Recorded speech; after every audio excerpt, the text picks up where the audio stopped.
So what we finished yesterday when we were doing random matrix theory was we had a matrix, it was real symmetric, so the eigenvalues were real, and we formed a measure attached to the matrix, where at each eigenvalue we put a mass of 1 over n. And we talked about how we could calculate the moments of this measure, and what was the key result from linear algebra that allowed us to understand or give us a chance of understanding these moments. Eigenvalue trace lemma. So if I ever get to teach linear algebra at Williams, which has not yet happened in 7 years, I will emphasize the importance of the eigenvalue trace lemma. And so what we got, random matrix theory, was we had some matrix A is n by n, eigenvalues were lambda I of A. We had an associated measure mu a n of x, which was 1 over n sum I goes from 1 to n of delta of x minus lambda I of a over 2 square roots of n. And we talked about why 2 square roots of n is the right normalization. The 2 is so we can say circle. The square root of n is the one that's really important.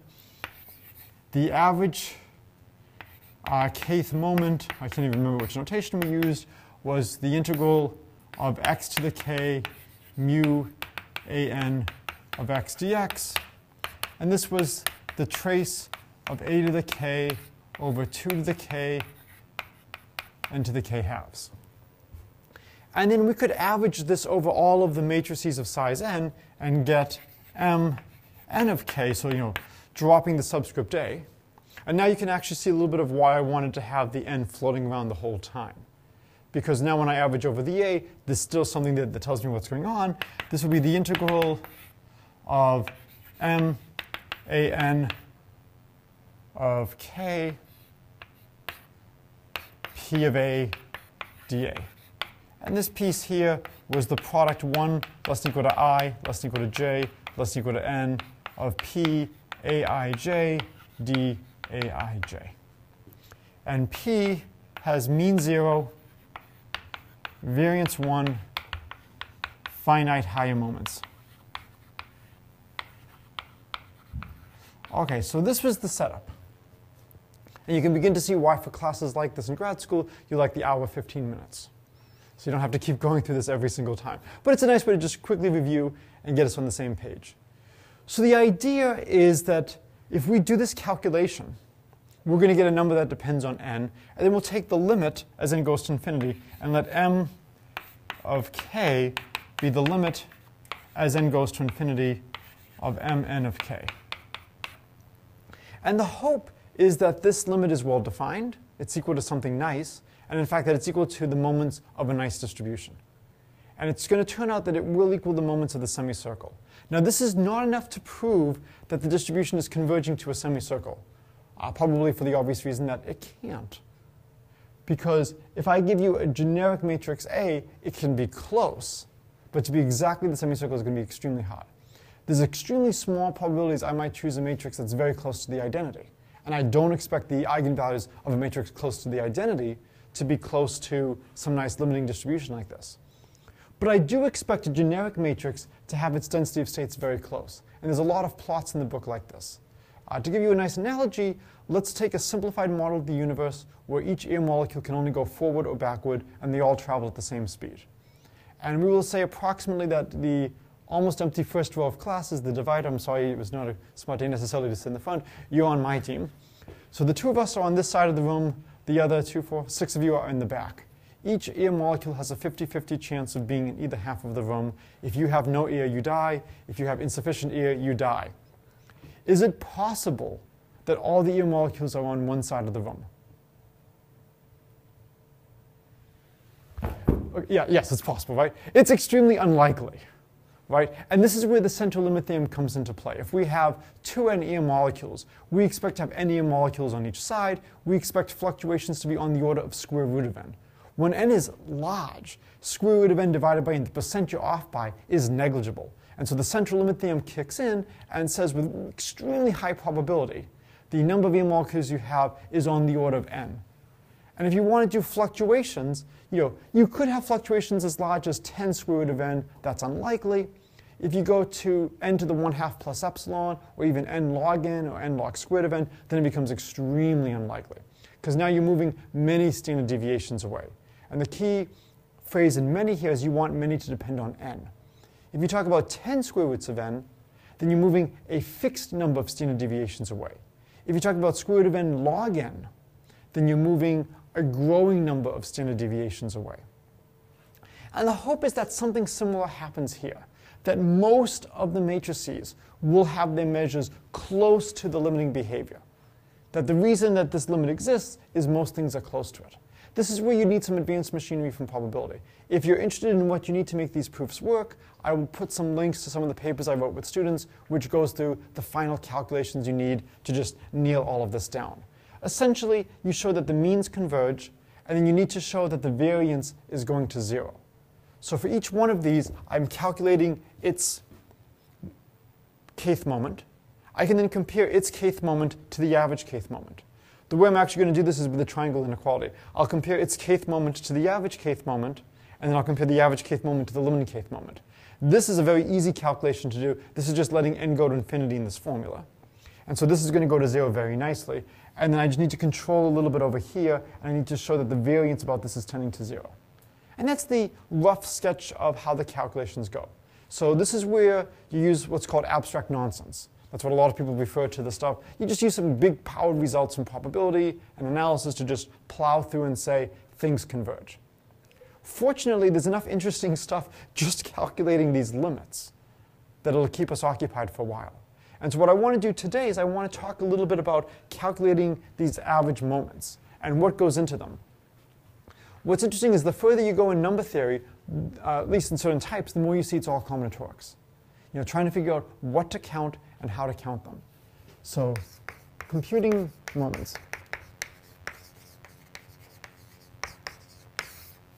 What do you think the easiest moment is to compute? Yes, I was about to say, you can be a smartass if you want to, but knowing you, I figured there was no need to say that in this class. Right? MAN of 0 is identically 1. Right? This is not a challenge. We're just integrating the function 1. It's a probability distribution. It has to be 1. All right. Without too much difficulty, we can average over A and also get. And taking the limit as it goes to infinity, 1. OK, not that difficult. Next one, mean. So now, MAN of 1, what's this going to be?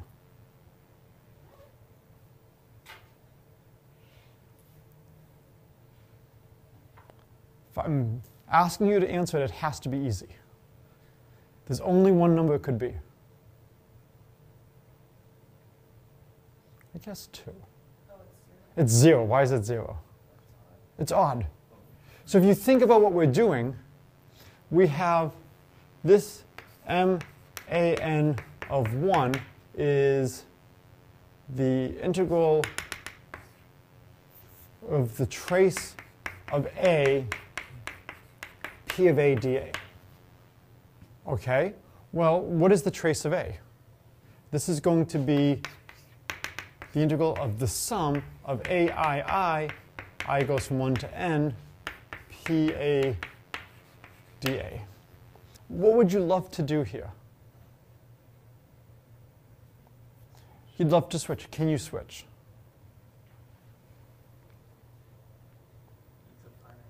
It's a finite sum. You might have to worry a little bit about the integration because the integration could be over an infinite region. We've got enough decay on our functions that this is not going to be a problem. We switch the orders, and this becomes the sum.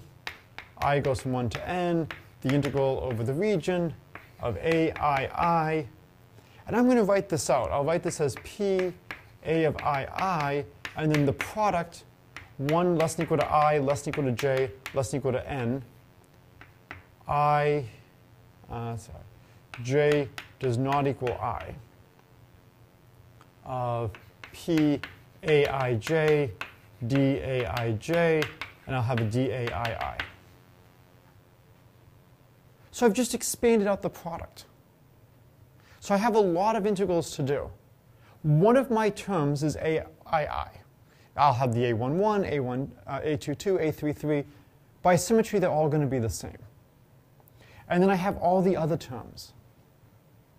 I am giving you essentially the easiest probability integral I can give you. Right? As long as I stay away from the pair II, what is the integral going to be?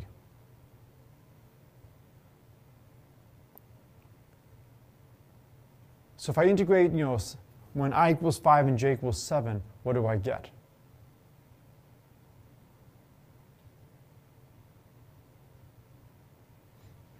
So let's write it slowly. So we've got a sum, I goes from 1 to n. We'll have the integral aii p aii daii. Then we'll have a sum over pairs ij such that I does not equal j.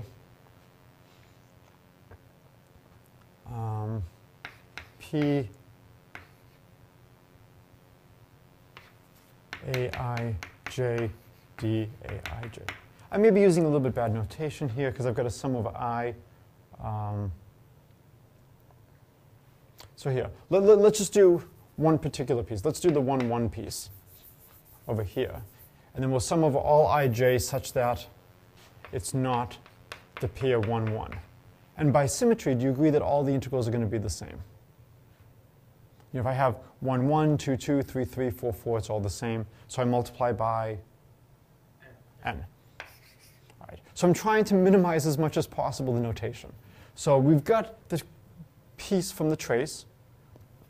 There's n of them. They all behave the same. OK.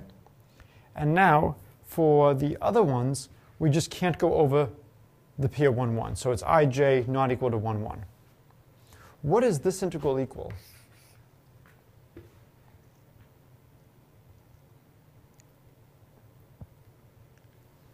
So what would this integral be?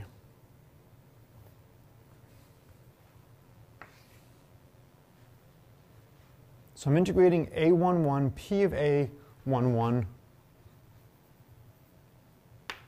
dA11. What would this integral be? It's just the mean. It's the mean of our probability distribution. What do we assume the probability distribution's mean is? 0. Do we care what these integrals are?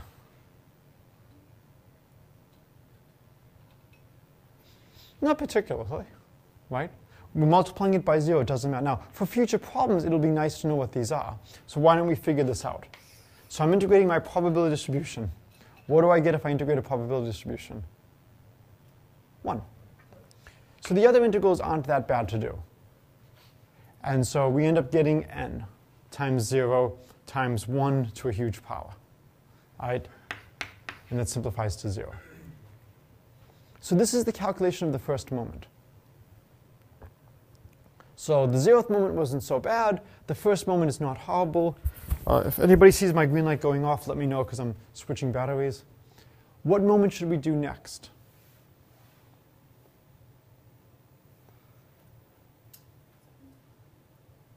Oh, actually, wait, we actually forgot something. It doesn't matter, but we did forget something in the calculation.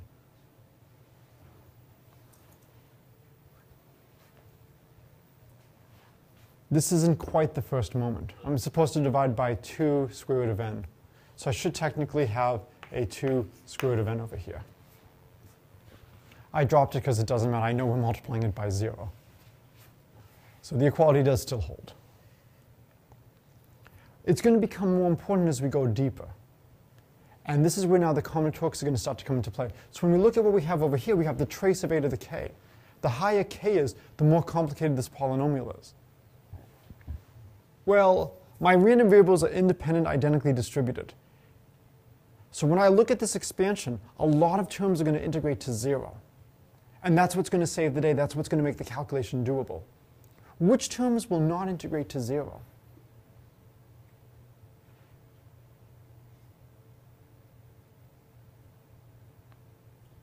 So what would I need if I expand out the trace for a term not to be 0?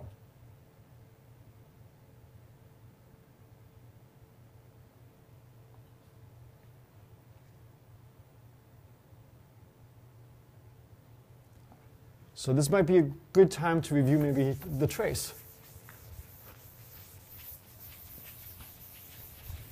So some of these concepts from linear algebra, which you have not seen for years, now become quite important. All right, let's look at the trace. So what's the trace of A? That's A11 plus A22 plus ANN. Why did I include the A22? Why didn't I just go plus dot dot dot plus ANN? Yeah. The indices have to be the same. The indices have to be the same. And if I just go from A11 to ANN, it's not clear. Am I taking every index? Am I taking only the diagonal indices? Am I taking the upper triangular indices? You need to put in enough of the pattern so people can see what's going on. This is the same as the sum I goes from 1 to n of AII.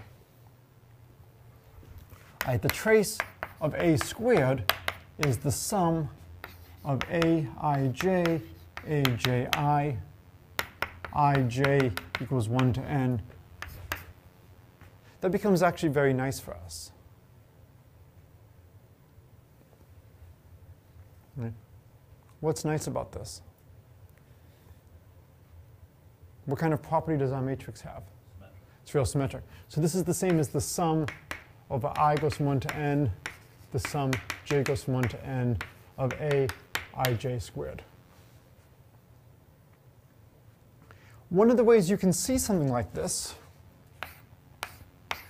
is, let's take the matrix A, take the matrix A.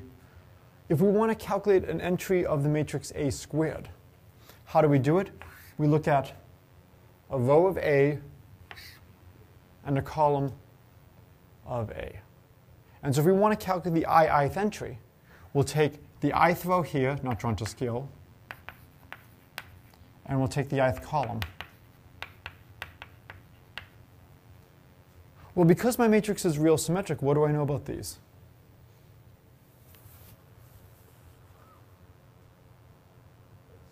They're the same thing. In general, I'm not going to have that, though.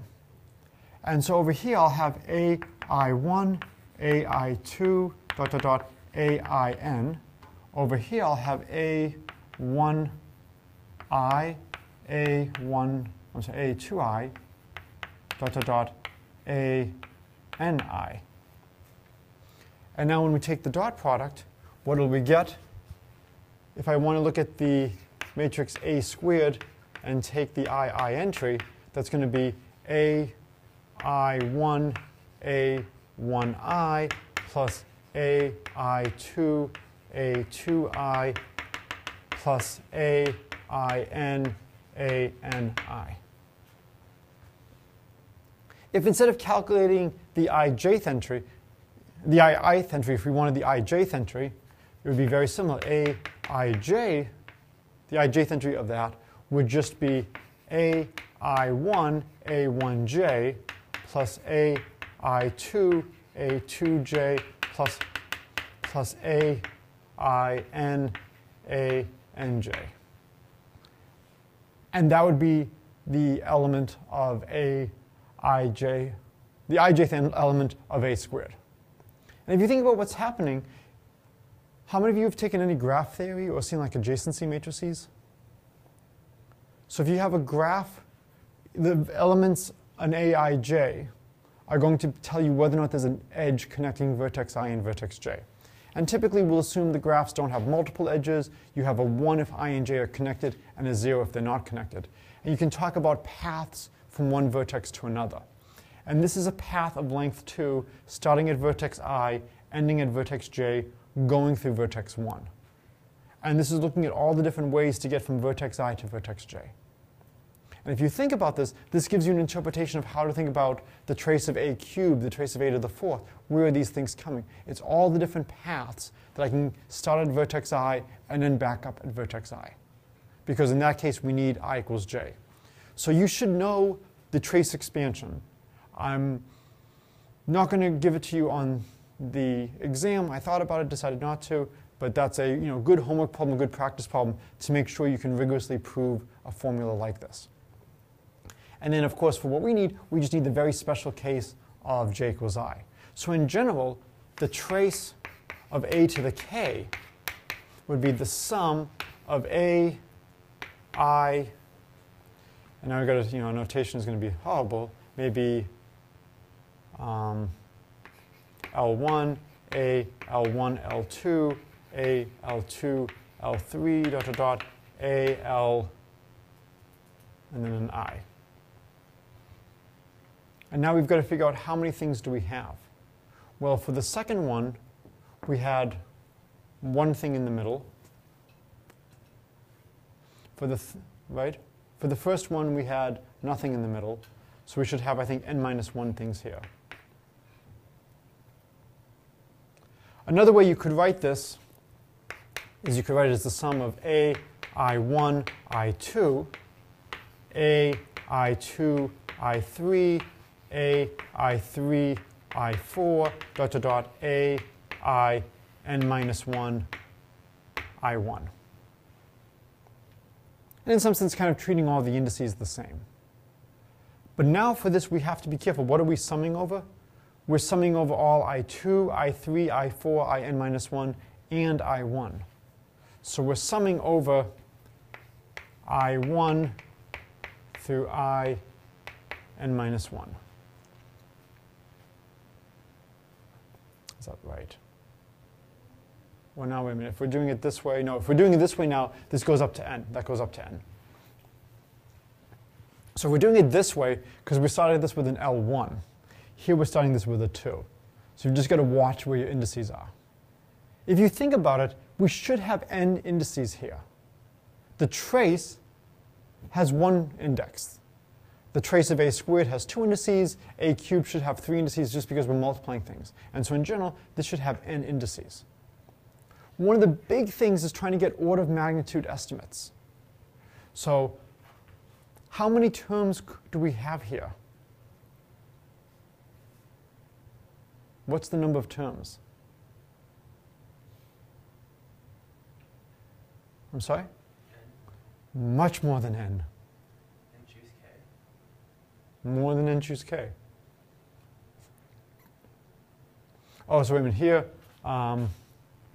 I have a k here. So if we're doing k, this should be a k minus 1. Sorry, we're doing k. So we're doing the trace of a to the k, so we have k terms here. How many terms do we have when we expand this all out, when you look at all the different sums? What's the range for I1? What's the range for I2? So you have n to the k? We have n to the k.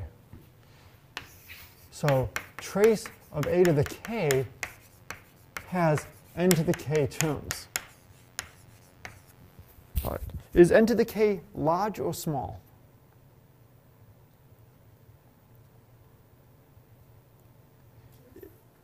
If I ever ask you a question if it's large or small, it is large. You have to answer it with respect to what? What's the parameter, what's the value that matters for this problem? Is $1 million large or small? If I'm talking about how much money you have in your bank account, if the answer is not large, please see me after class. If I'm talking about the national debt, $1 million is small, and it's not even noticeable. So whenever you have a question, you always need to ask relative to what?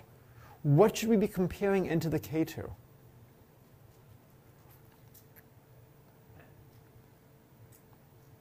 Not to n. And actually, there's a typo on the board here.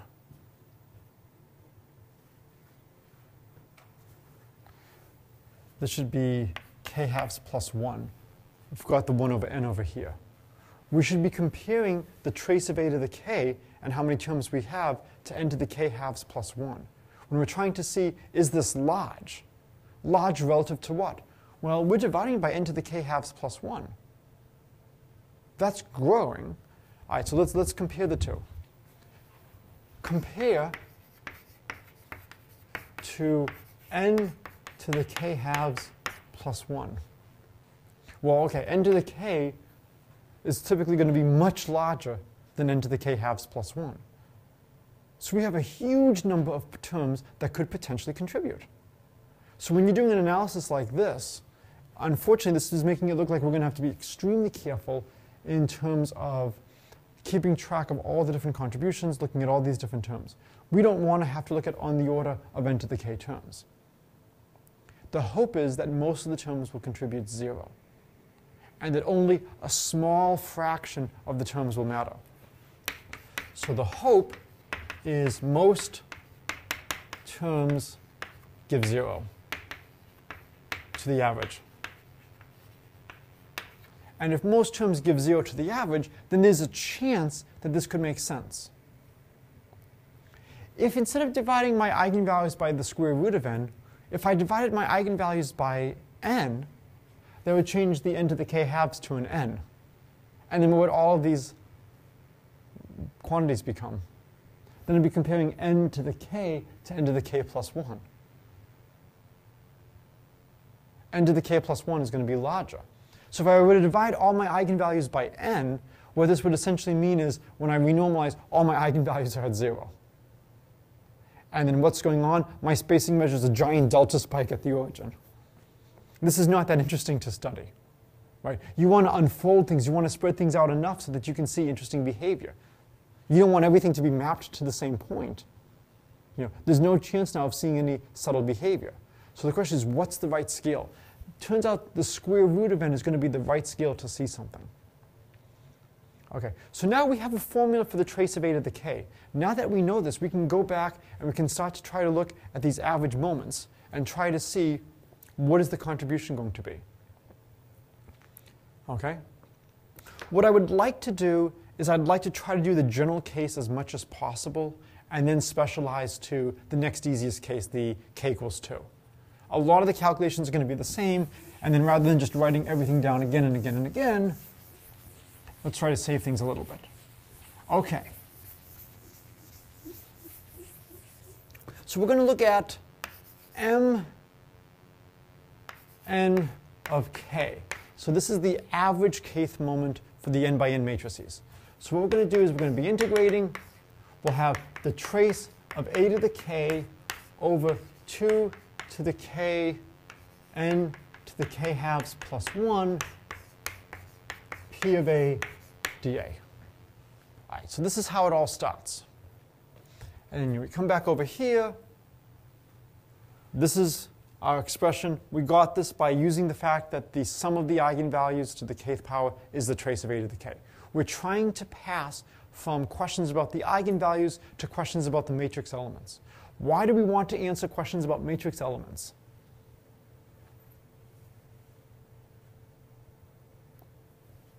I mean, we want to understand the eigenvalues. Why are we passing to questions about the matrix elements?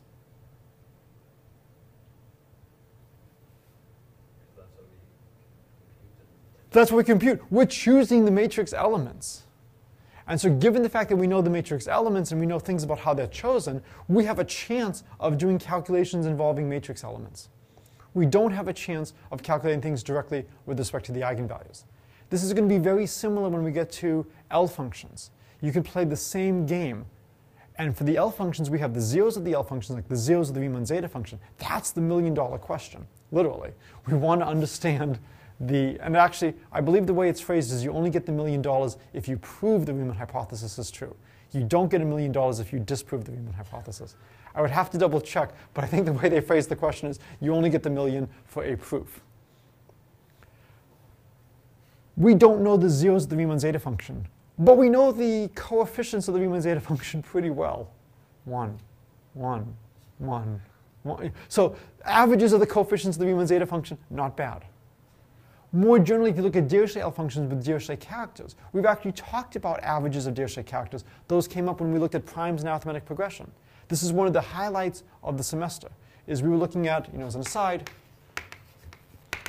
primes in arithmetic progression.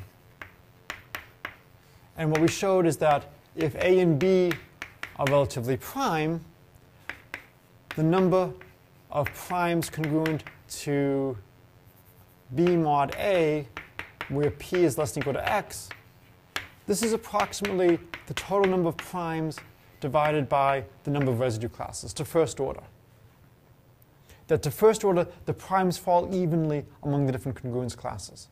And one of the key results going into here was the orthogonality rules of sums of our characters. And it wasn't enough to look at one character. We had to look at a whole family of characters, and we had these results for the sums, and that allowed us to attack these problems.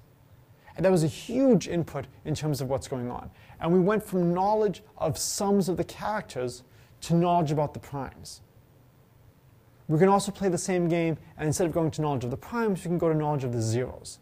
Really, if I give you a function, I have many different ways of doing the product. I can do the product over primes, that's called the Euler product. I can do the product over the zeros, that's called the Hadamard product. And there's some great number theory papers that actually try to combine the two. They do a finite Euler product times a finite Hadamard product to model the Riemann zeta function and get some really nice results.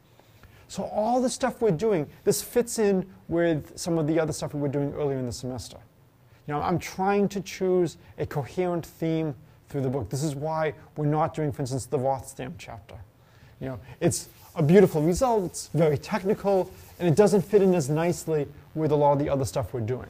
You know, I'm trying to keep the central theme of applications of analysis. What we do is we sum, we average. Okay? That's what we can do. You give me one thing to look at, and for the most part, I'm screwed. You know, this is a family video, so I have to use polite language. But if you have just one item, you're in trouble. The call of the number theorist, find a bunch of things that are similar and average over them, potentially with weights. It often makes life much easier if you discriminate in small amounts. And then you can quantify how much you're discriminating, how much you're weighting, but this is a really good thing to do. And so what we're going to do now is we're weighting our matrices. Are all matrices weighted equally? No. This is where the P of A dA is coming from. We have small weights between the different matrices. And then we will have very similar quantities to investigate. So the hope is that you're seeing that this is very similar to a lot of the questions we've been looking at. Let's expand things out a little bit. So we're now going to have the nightmare. So we're going to have I1, I2, Ik equals 1 to n. And then we'll have AI1, I2, AI2, I3, beta dot A, I, n, I1 divided by 2 to the k, n to the k halves plus 1, P of A dA. In the interest of space and time, I'm not going to keep writing out what P of A is. It's that product. What would you like to do?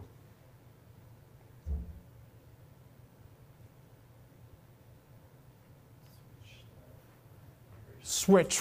Okay, we switch the stuff. We expand out the product. And when we expand out the product, the only things that matter are the probabilities associated to the term in the sum that survives. All the other probabilities will integrate to. What will all the other probabilities integrate to?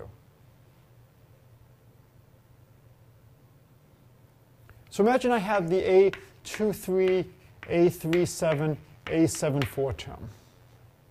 Then when I expand out this P of A, I'll get a P A23, P of A37, P of A74 times lots of other P's. And I integrate. These other P's, they don't have any variables hitting them. What will their integrals be? 1. And I'm only left with this integral. All the other integrals are 1. So initially, how many integrals do we have? Start with, so how many integrals do we have? We've got P of A dA. So how many independent variables do we have?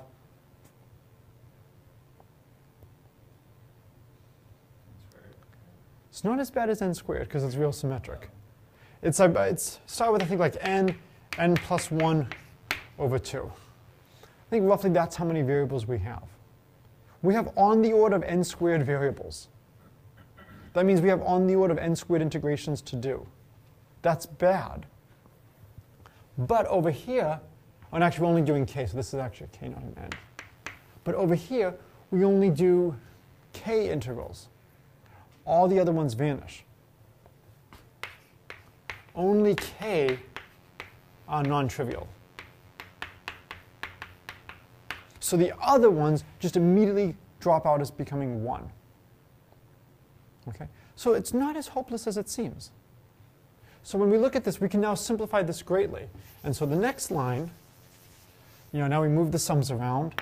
So we'll have the sums I1, ik equals 1 to n. Now we have the integral ai1, I2, ai2, I3, aik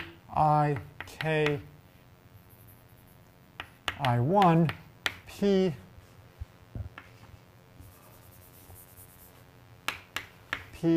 of ai1, I2, dot, dot, dot, dot, dot, times d ai1, I2, dot, dot, dot, dot, dot.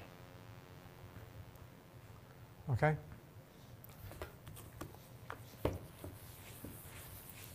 If you wanted to try to write this in a more concise notation, this part over here would be, I think, the product.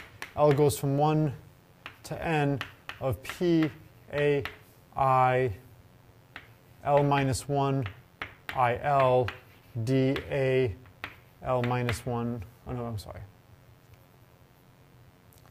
L plus 1. L plus 1 with n plus 1 set to n. If I just wrap them around circularly, this is just a more concise way of writing all those probabilities. Okay. Is everybody comfortable with how we got from here to this integration? So we now have k integrals left to do. If you had your choice, what would that value of that integral be? 0. What can you do to make this integral? Yes? They're right over here. They're just written very lightly. Yeah, let me darken them. So thank you. 1 over 2 to the k and to the k halves plus 1. Yes, those will be very important. Without that, we're dead. How could we make this integration 0? What could we do that would make that integration 0?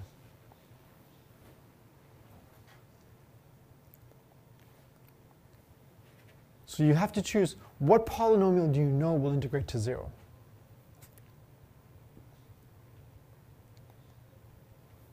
What do we know about the a's? Mean 0, variance 1, finite higher moments. So at least all these integrals will be finite. How could we get this to be 0?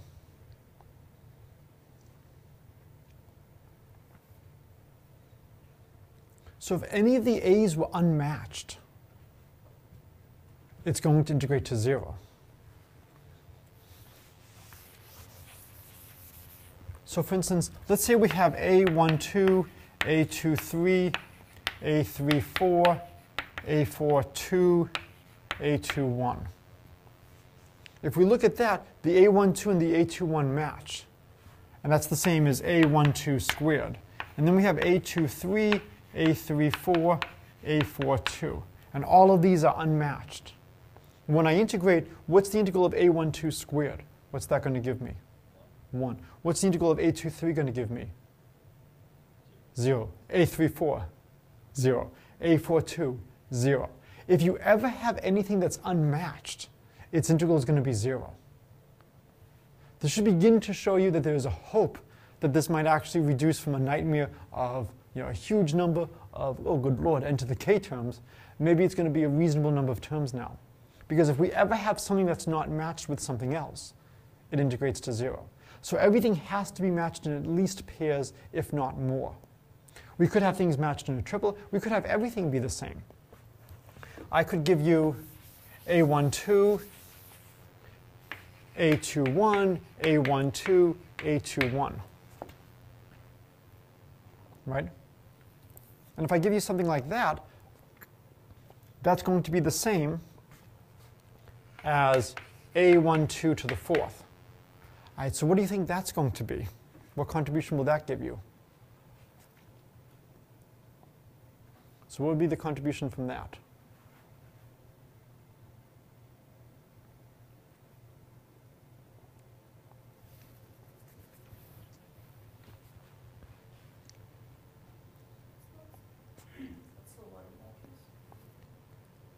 Not necessarily. It's the fourth moment. It's the fourth moment. And now we've got to be a little bit careful, because if some of these are the same, I'm not going to be repeating the p's over here. And this is why I have to be a little bit careful about the notation. If I have this situation, these are not independent things, they're the same things. So when I'm looking at the expansion, I only have these for the independent elements. Okay? Only for independent elements. This is going to give us a fourth moment. The fourth moment, by assumption, is finite. So all that's going to matter is everything has to be matched in at least pairs. If it's not matched in pairs, it's going to integrate to 0. Let's imagine everything is matched in exactly pairs. I have k objects, so let's say all matched in pairs. So we have, let's say k equals 2m objects. And we want to look at how many ways can we match 2m objects into pairs of 2. So it turns out the number of ways is 2m minus 1 double factorial. The double factorial means every other. So for example, 7 double factorial is 7 times 5 times 3 times 1. One way to see this is by induction. Assume it's true up to a certain point. Now go up to 2m plus 2. I choose my first element, and it has to be matched with something. There's 2m plus 1 ways to choose what it's matched to. I don't care if I call it my first matching or my last matching. There's 2m plus 1 ways to choose its matching. And now that that's matched, I have 2m objects left in by induction. So as a nice exercise, prove that there's 2m minus 1 double factorial ways to match 2m objects in pairs. Does anybody know where you might have seen that number? It's a famous number in probability.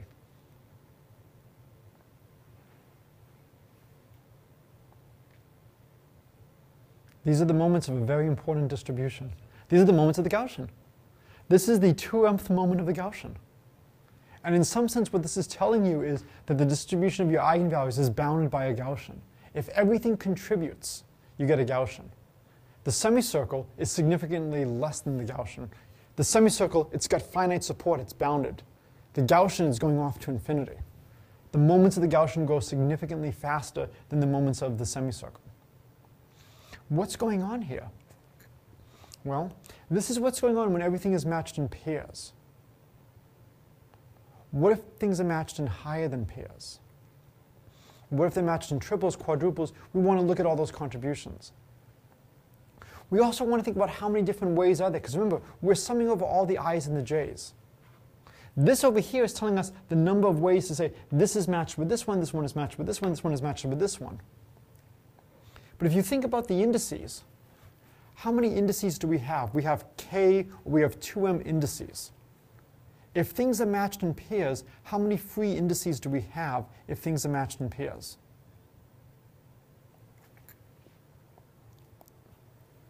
So we start off with 2m indices. We match in pairs. So for the first pairing, say AI1, I2, let's say we pair that with AIL, IL plus 1. It's the first one. I can choose I1 and I2 freely. And once I choose those two, what kind of freedom do I have over here?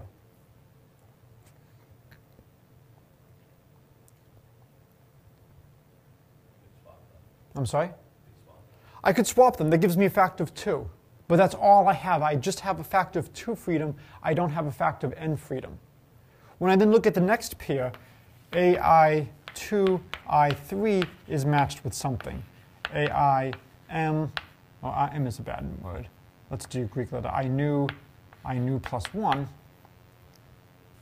The I2 is now known from this one. I3 is free, and it's matched with something over here. I've got to be a little careful. Maybe this was matched with that, in which case then I reset my game. Every time I have a matching, the matching is going to completely determine what's coming later. Another way of looking at it is each matching gets rid of 1 degree of freedom.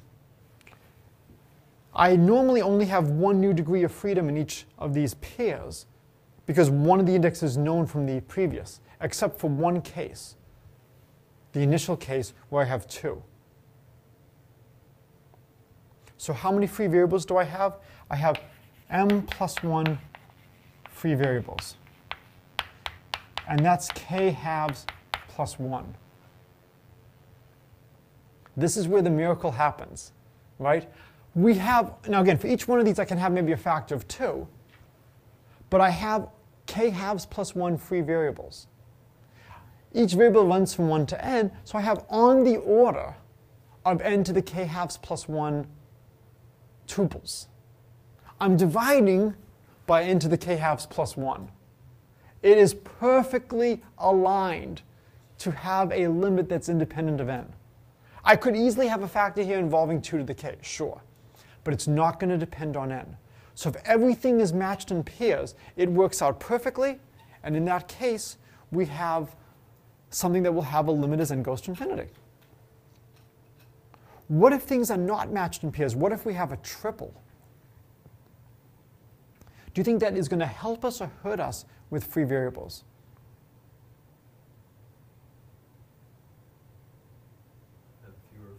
Fewer variables. Go to the extremes. What is the most extreme matching you could have? This sounds like a new TV series. In extreme matching, next on extreme matching, we have everything is the same. Okay? So basically, once you know I1 and I2, I3 and I4 are determined up to flipping.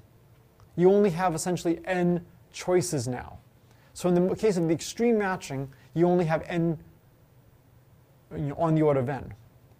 The more matching you have, the more alignment you have, the less freedom you have, the smaller power you have. And so what's going to happen is that you're going to have a smaller contribution. Because the moments are bounded, whatever this is, it's going to give a bounded number. We then divide by n to the k halves plus 1. And if it's ever more than matching in pairs, it won't contribute in the limit. So I think we've just hit the end of our time now. We have 1 minute left. OK. So with the 1 minute left, let's say that this is going to look like A, I1, I2. I'll use different notations. Let's do it J1, J2 to the new 1, A, J3, J4 to the new 2, A, J, L minus 1, A, J, L, JL plus 1 to the new, I don't know, something like this. If I have matchings like this so that these are now all independent, this will give me, when I integrate, the new 1th moment of this, the new 2th moment of this, the new 11th moment of this. So what we'll get is we'll get the new 1th moment of P times the new 2th moment of P times, and so on and so on and so on. And so the contribution of something like this, all I just have to do is I have to just see how many times do I have things in pairs. And I could have squared, squared, squared. I could have all of them squareds. And that's going to be the case that will contribute the most. All right, so we will do this in greater detail on Monday, and we will finish up